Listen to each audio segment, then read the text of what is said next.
வணக்கம்.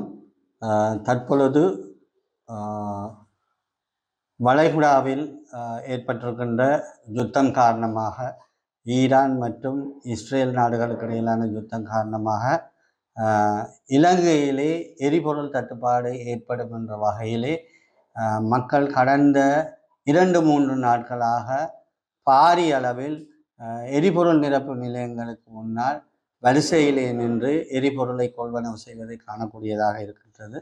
உண்மையிலே இலங்கையினுடைய எரிபொருள் கையிருப்பை பொறுத்த மட்டிலே இலங்கையிலே டீசல் 35 நாட்களுக்கும், அதே போல் பெட்ரோல் 37 நாட்களுக்கும், அதே போல் 95 ஒக்டோன் பெட்ரோல் 30 நாட்களுக்கும், அதே போல் சூப்பர் டீசல் 72 நாட்களுக்கும் தேவையான கையிருப்பு இருக்கின்றது. எங்களது அரசாங்கத்தை பொறுத்தவரையிலே இந்த கையிருப்பு நிச்சயமாக சரியான முறையிலே பேணப்படுவதோடு தொடர்ச்சியாக எரிபொருள் கப்பல்கள் வருவதற்குரிய ஒழுங்குகள் செய்யப்பட்டிருக்கின்றது. எனவே வீணாக பீதியடைய வேண்டிய தேவை இல்லை. மக்களிடம் நாங்கள் அன்பாக கோரிக்கொள்கின்றோம். பொறுப்புள்ள அரசாங்கம் என்ற ரீதியிலே நிச்சயமாக அவ்வகையான எரிபொருள் தட்டுப்பாடை ஏற்படுவதற்குரிய வாய்ப்புகள், சாதகமான சூழல்கள் இல்லை.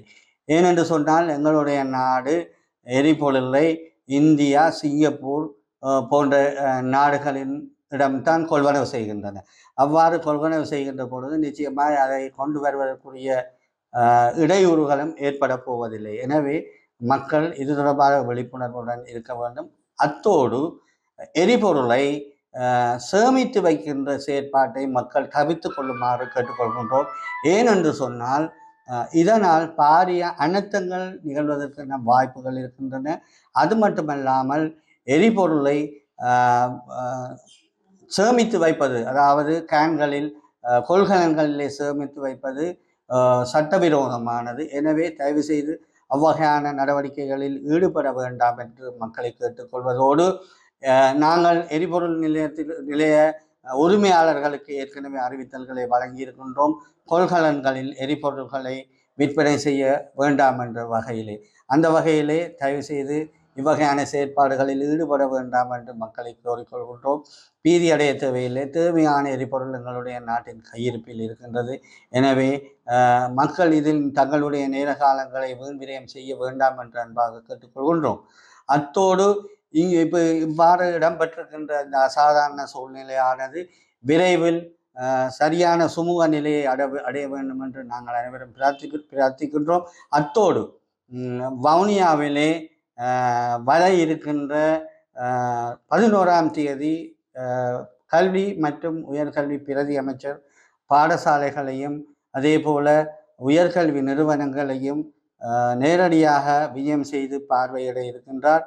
அந்த பார்வையிடும் நிகழ்வோடு ஆசிரியர்களை சந்திக்கின்ற நிகழ்வும் இருக்கின்றது. எங்களுடைய அரசாங்கத்தை பொறுத்தவரையிலே வடக்கு மாகாணத்திலே கல்வி நிலையிலே மாற்றங்களை ஏற்படுத்த வேண்டிய தேவை இருக்கின்றது. அந்த அடிப்படையிலே இவருடைய விஜயம் அதற்கு ஒரு உந்து சக்தியாக அமையும் என்று நம்புகின்றோம். அந்த வகையிலே அது மட்டுமல்லாமல் NIBM என்று கூறப்படுகின்ற தொழில் கல்விகளை தொழில் கல்வியை வழங்கக்கூடிய ஒரு பல்கலைக்கழகத்தை வவுனியா, அதாவது அதற்குரிய வளாகம் ஒன்றிலே வவுனியா மாவட்டத்திலே தொடங்குவதற்கான ஆரம்பகட்ட நடவடிக்கைகள் இடம்பெற்று கொண்டிருக்கின்றன. அது தொடர்பான ஆய்வுகளும் எதிர்வரும் 9ஆம் தேதி இடம்பெற இருக்கின்றன. எங்களை பொறுத்தவரையிலே கல்வித்துறையிலே எங்களுடைய ஆட்சி கால பகுதியிலே வடக்கு மாகாணம் ஒரு மீண்டெழுந்து தன்னுடைய பழைய நிலைமையை அடையக்கூடிய வகையிலான அனைத்து விதமான நடவடிக்கையும் பொறுப்புள்ள அரசாங்கம் என்ற ரீதியில் நிச்சயமாக எடுப்போம்.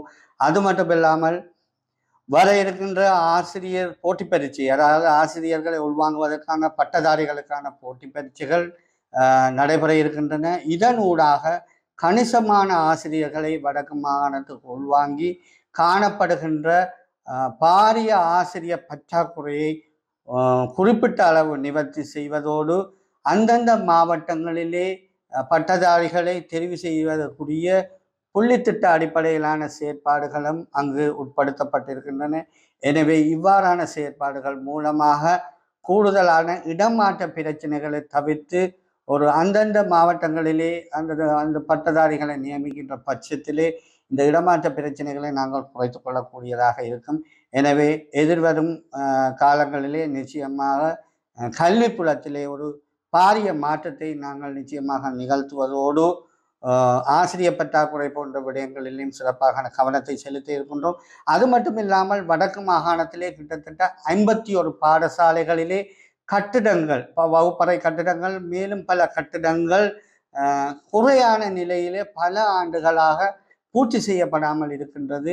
இது தொடர்பாக கடந்த வாரம் இடம்பெற்ற கல்வி அமைச்சினுடைய ஆலோசனை குழு கூட்டத்திலே நான் இந்த கோரிக்கையை முன்வைத்திருந்தேன்.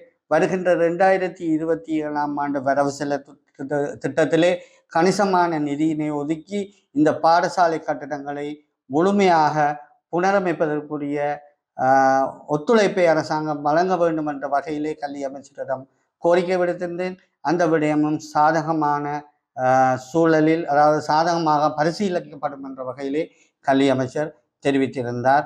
எம்மை பொறுத்த வரையிலே வடக்கு மாகாணத்திலே கல்வி கற்பிக்கின்ற ஆசிரியர்கள், குறிப்பாக வவுனியா, முல்லைத்தீவு, மன்னார் மாவட்டங்களிலே கல்வி கற்கின்ற ஆசிரியர்கள் பல்வேறு நெருக்கடிகளுக்கு மத்தியிலே கல்வி பிள்ளைகளுக்கு கல்வியை கற்பித்துக் கொண்டிருக்கின்றார்கள்.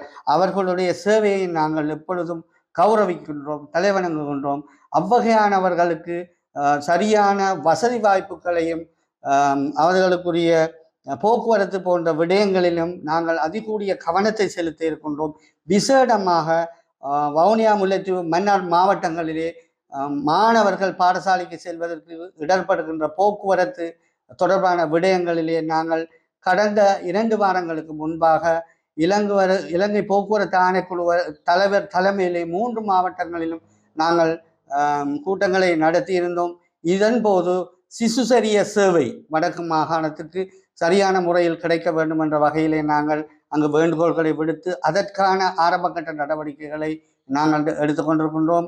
குறிப்பாக வவுனியா மாவட்டத்திலேயே காணப்படுகின்ற போக்குவரத்து இடைஞ்சல் காரணமாக அதற்கான மூலோபாயங்களை நாங்கள் வலயக்கல்வி பணிப்பாளர்களூடாக பெற்றுக்கொண்டு விரைவாக, நான் நினைக்கின்றேன், இந்த மாத இறுதி பகுதிக்குள்ளே இந்த மாணவர்களுக்கான போக்குவரத்து வவுனியா மாவட்டத்திலே சிசுசரிய சேவை, கூடுதலான சேவைகளை நாங்கள் உள்வாங்கி தூர இருக்கின்ற மாணவர்களுக்கு நகர்ப்புறத்தை நோக்கி வருகின்ற போது அவர்கள் இலகுவாக வரக்கூடிய வகையிலே மாணவர்களுக்கும் ஆசிரியர்களுக்கும் இந்த போக்குவரத்து வசதிகளை நீண்ட காலத்துக்கு பின்பு நாங்கள் செய்து கொடுக்க இருக்கின்றோம் என்ற அந்த நல்ல செய்தியை இவ்விடத்திலே கூறிக்கொள்ள விரும்புகின்றேன். நன்றி, வணக்கம்.